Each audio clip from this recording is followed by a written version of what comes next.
We are in Bethlehem, Pennsylvania, in the cab of the Freedom Train with two of the firemen, I understand. Okay, your name is? I'm Luar Curry from Westfield, New Jersey. You're from Westfield? Right. Okay, how long have you been riding the train? Well, I've been riding the train as long as the T1 has been in charge of it, and that's been about 4 months now. We were put back on the train in Birmingham, Alabama in late May. I've been on the train since then.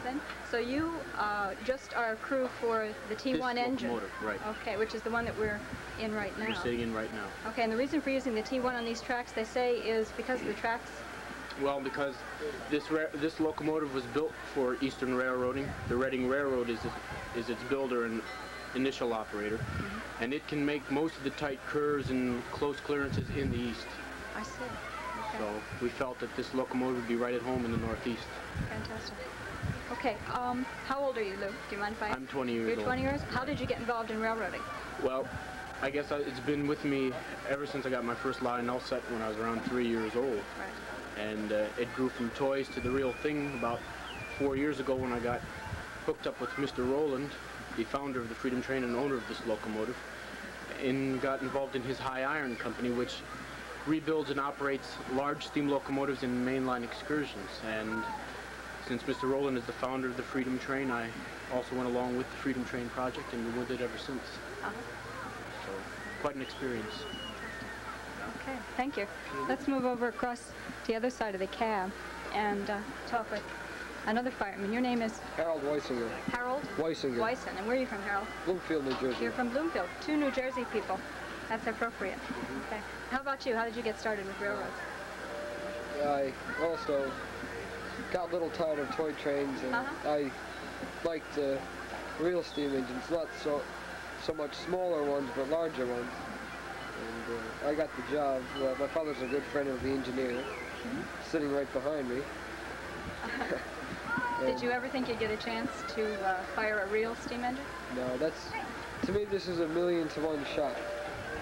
You know, and, remember I tried to get a ticket on one of the excursions the High Iron Company ran in 1973 with nickel plate 759. That was another steam locomotive they were using, and I couldn't get tickets. And my father makes industrial films and commercials, and he also made the Freedom Train film All Aboard America, shown across the nation.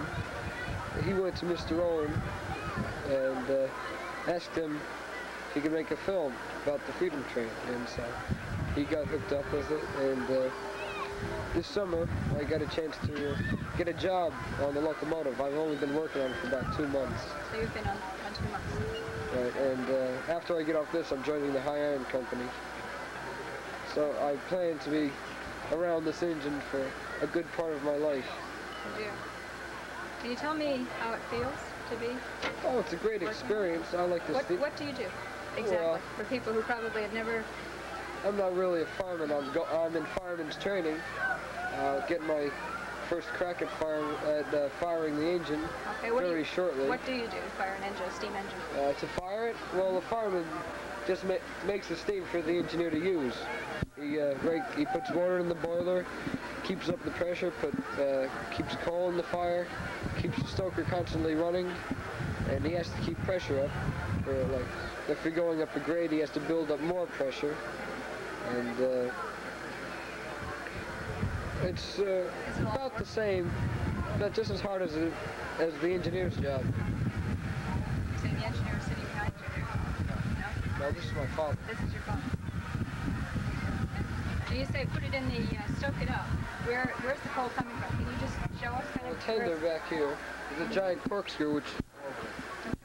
You want to just show us the things that you're working with here? Yeah. The stoker's a giant corkscrew which runs underneath the floor into the tender. The coal falls into like a trough, if you want to call it that. Right? There's plates you have to pull out so the coal can fall in. Goes underneath the floor and is pushed into the firebox. When it gets there, some jets, or stoker jets, blow the coal to all corners of the firebox, get a uniform fire. Is it tough to keep it? Well, if you know well, I came here to learn, and I feel I know a bit of what needs to be done. How many tons of coal does this engine burn? Let's say you're going to Trenton from Bethlehem. You're going from Bethlehem to Trenton. Okay. How many tons of coal is it going to burn just to go there? Can't really tell. It depends. Depends on the trackage. You know, it depends like which route you. It depends like how hard you're going to work the engine. How fast you're going to go. Yeah, and all how that. many tons of coal does it hold? 26. Maybe that's a better 26 tons. Where do you get it? We get it from a company in West Virginia. Okay. They send it ahead of time. So they come to the places before you reach there? Yeah, it's the coal's from ahead of time. And is this hard coal? Soft Chestnut? coal. It's soft coal. Bituminous. Bituminous coal. Okay. How about, can you tell us a little bit about this side of the engine and where your coal will go, what you would do with it after you've got it shoveled up? Well, once the fireman has his pressure, these are used mainly for running the engine. So all the fireman's valves are used for building up pressure. This is used for the running of the engine. There's the reverse quadrant for reverse, the sander for traction, the independent brake, the train brake, the bell up there. Those are all operated by air pressure. You need the air pumps. Coming from the steam. There's the air gauge up there. Those are all operated by air. Then you have the injector, the brass handle, that also puts water in the boiler.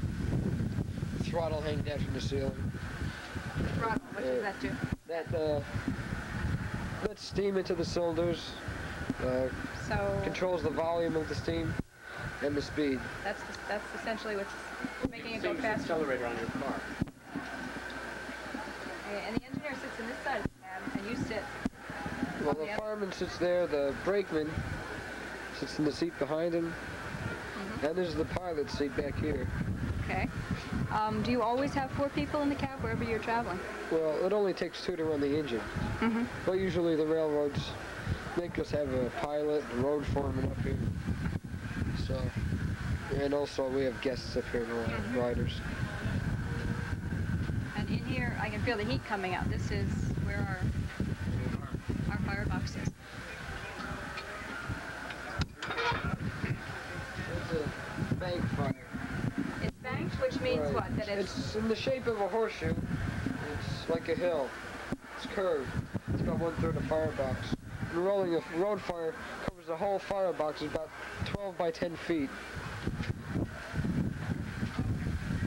So when did you bank this, or when did you fill it up this morning?